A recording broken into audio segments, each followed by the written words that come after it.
For decades, Britney Spears has been subjected to a great deal of scrutiny when it comes to her appearance and her actions.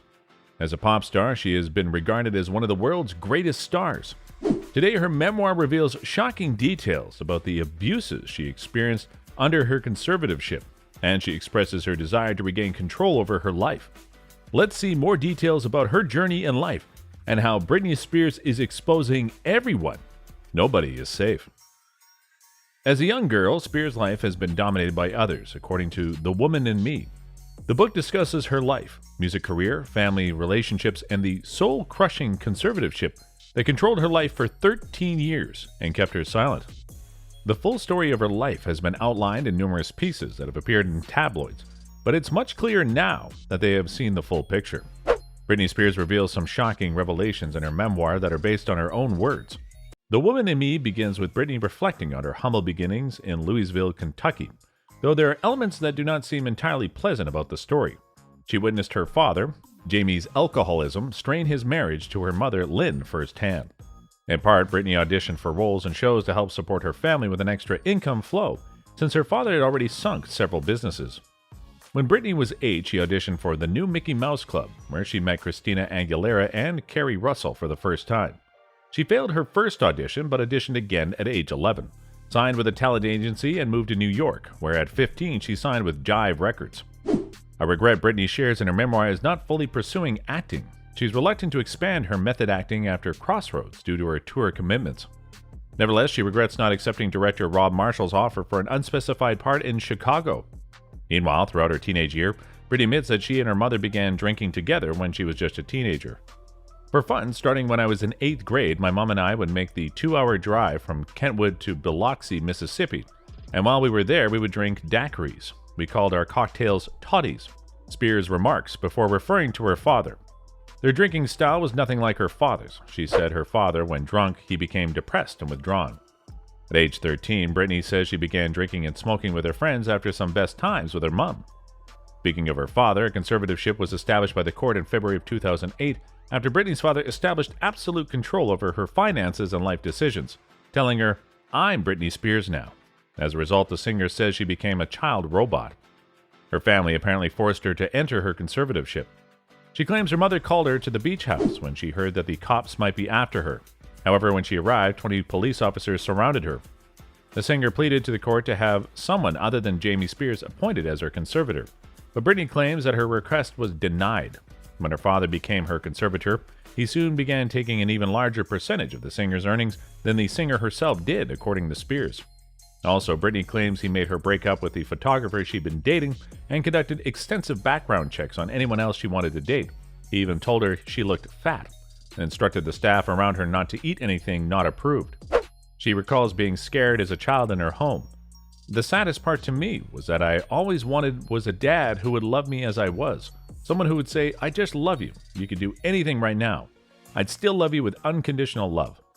Her allowance left her barely able to provide dinner for her dancers, while he was paid handsomely from the start. "He's always been all about the money," she writes. Though Britney admits she began drinking and smoking at the age of 13, Jamie's struggles with alcohol may have influenced her. Now for her tumultuous relationship with the former NSYNC member Justin Timberlake, there was a period of time when they were the it couple in America. According to Spears, they were in love, but it was all a facade. She had a feeling Justin had cheated on her a couple of times during their relationship. Now, in a shocking revelation, they're back in the spotlight nearly 2 decades after their romance ended. When they were dating, Britney revealed that she had become pregnant, but Justin didn't seem to be pleased with the pregnancy. He told her they were too young to have a baby.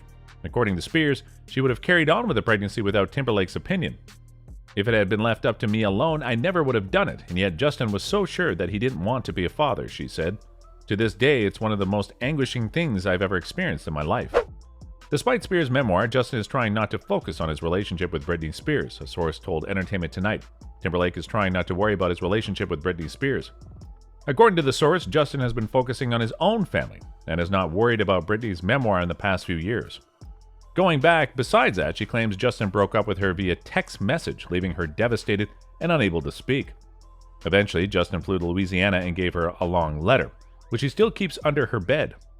While Britney and Justin were at their best together, she claims Justin cheated on her, and she admits to doing the same.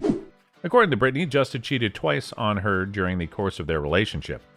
First was an NSYNC toured London in 2000, and photographers captured Justin in a car with one of the girls from All Saints. As per Britney, she never said anything since they only been together for a year that time. Another time, while they were in Vegas, one of her dancers told her he pointed towards a girl and said, "Yeah man, I hit that last night." According to Britney, Justin was rumored to have been associated with various dancers and groupies. As for Britney, she admitted that she also cheated once on Wade Robson, who was her backup dancer at the time. "We were out one night and we went to a Spanish bar. We danced and danced. I made out with him that night," she writes. In the aftermath of this breakup, she went on to have a flirtation with Colin Farrell. During the weeks after their official breakup, Justin slept with 6 to 7 girls. Britney therefore decided to get out there as well, namely with Colin Farrell. Britney met Colin's family during their brief romance as his premier, and she described them as so warm. However, she was not yet gotten over Justin. After that, she began dating and married Kevin Federline. And according to her memoir now, she didn't know he had a baby on the way. At first, Britney said she didn't know that Kevin Federline had a toddler or that his ex-girlfriend was pregnant. According to Britney, she married him to maintain a sense of normality and independence from the rest of her family. They then had 2 children together. Their marriage fell apart when Federline began pursuing music and fame, and she was denied entry by Federline security when she tried to visit him in New York. Kevin Federline is also alleged to have coerced her into filing for divorce. Her lawyer encouraged her to file for divorce after it became clear her marriage to Federline was over. In the book, she writes, "I was led to believe that it would be better if I did it first so that I wasn't humiliated, despite having to pay Federline's legal bills and facing accusations from the press." In regards to the custody standoff, Britney describes a SWAT team breaking into a bathroom and removing Jaden, their 16-month-old son, rather than returning him to Federline. As a result, she was hospitalized for 72 hours on a psychiatric hold in January 2008, which resulted in a conservatorship being established on her behalf. In the midst of a custody battle, Federline and his lawyers kept her kids away from her. She had already put 2-year-old Sean Preston in the car of a security guard when she became afraid she would lose him. It was then that she fled to the bathroom. "I just couldn't let him go. I didn't want anyone taking my baby," she writes.